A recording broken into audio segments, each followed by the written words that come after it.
Halo pemirsa, kita berjumpa di segmen Sindo News 5, ruang bincang yang bukan sekedar menyampaikan berita, tapi juga mengajak kita semua berpikir lebih dalam tentang apa yang sedang terjadi di negeri. Bersama saya, Ardi Lase.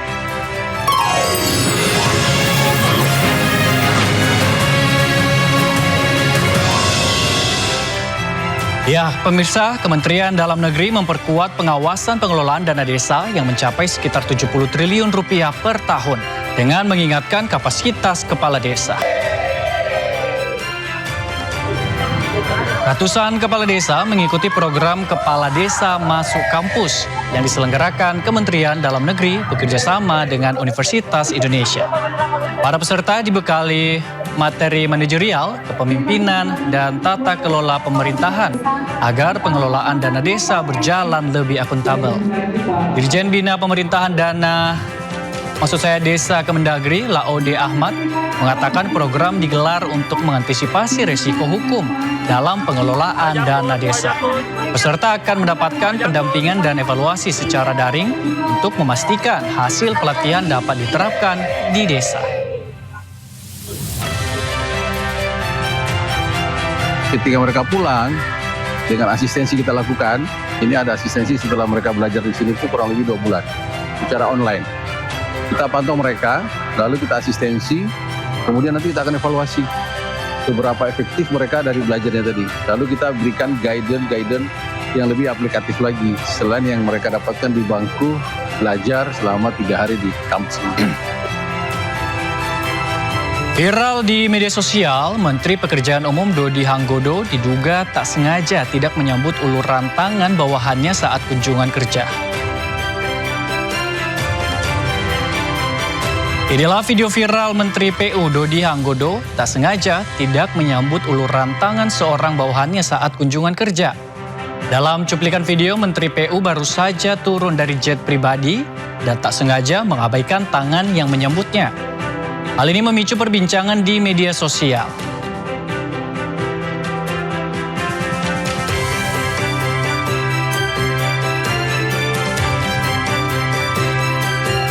Pemirsa, Wakil Kepala Badan Gizi Nasional Agustina Arumsari ungkap pemerintah tengah mengkaji ulang penerimaan manfaat program makan bergizi gratis.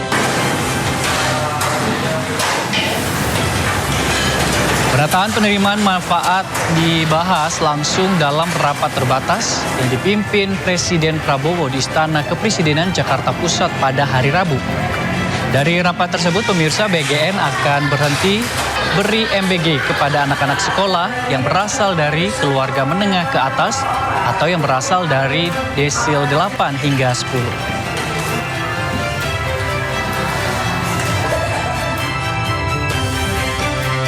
Bahwa yang perlu diefisienkan, yang tidak harus menerima lagi program MBG, ya silakan tidak usah menerima lagi.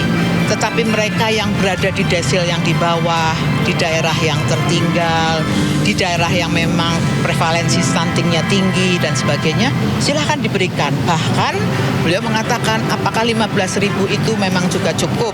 Silakan kaji. Jika memang tidak cukup, berapa angkanya? Itu pesan-pesan secara umum lah. Tapi poinnya menurut saya itu hal yang sangat baik. Arahan yang sangat jelas untuk kami kemudian nanti bekerja melakukan pembenahan. Kita ke berita lainnya, pemirsa. Presiden Prabowo Subianto meresmikan pembangunan proyek strategis nasional atau LNG Abadi Masela. Proyek ini diharapkan mampu meningkatkan kesejahteraan rakyat.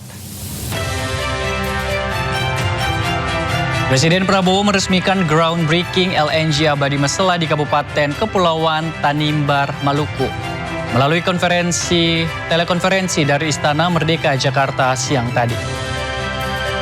Presiden berharap proyek ini mampu meningkatkan kesejahteraan rakyat dan menjamin kelangsungan hidup bangsa Indonesia.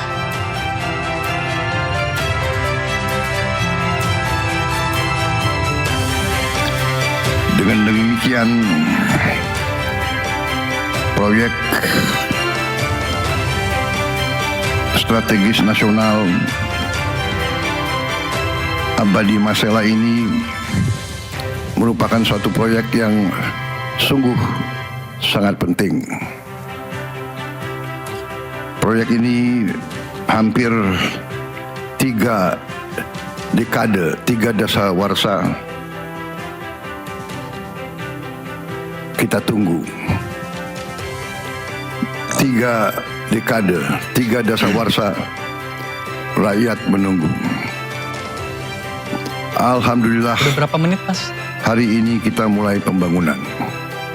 Dan saya selalu menegaskan bahwa kemerdekaan suatu bangsa tujuannya adalah yang pertama tentunya bangsa itu ingin menjamin kelangsungan hidupnya.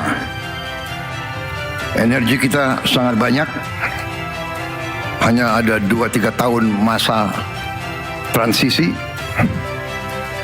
dan kebetulan di tengah dunia yang penuh bahaya sekarang, Indonesia cukup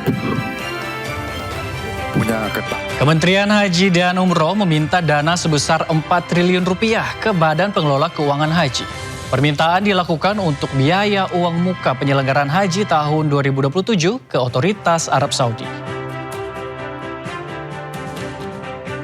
Permintaan dana sebesar 4 triliun rupiah Kementerian Haji dan Umroh ke BPKG diungkapkan Menteri Haji dan Umroh Muhammad Irfan Yusuf saat rapat kerja dengan Komisi 8 DPR RI.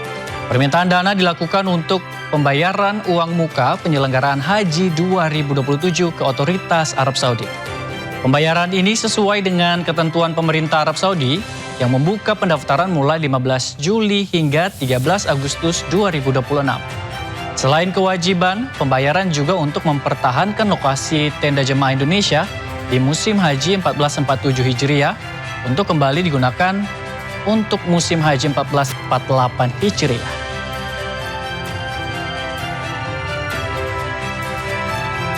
Jumlahnya berapa? Jumlahnya 8.800 sekian, sekitar Saudi Rial sekitar 4 triliun lebih 7 miliar sekian. Tenggatnya kapan? Kenapa? Tenggatnya besok dimulai pembayaran. Pola yang dilakukan oleh pemerintah Saudi, pembayaran ini dianggap sebagai bagian kepastian bahwa kita akan ikut mengirim jamaah haji tahun depan. Kalau kita nggak melunasi, kita tidak membayar uang muka, itu dianggap kita mungkin tidak mengirim jamaah haji tahun 2027, sehingga slot tempat-tempat yang sudah kita pakai selama ini akan diberikan kepada negara lain yang demikian juga mungkin nanti jika ada slot negara lain yang selama ini kita anggap baik dan di negara lain belum bayar, kita akan menggunakan slot negara lain. Di balik setiap kebijakan ada konsekuensi dan di balik setiap headline ada harapan publik yang tak boleh diabaikan. Dan kalau hari ini kita belajar satu hal, itu adalah kekuasaan bisa dibongkar, kebijakan bisa ditantang, dan suara publik kalau cukup lantang bisa mengubah arah. Saya Ari Lase, sampai jumpa.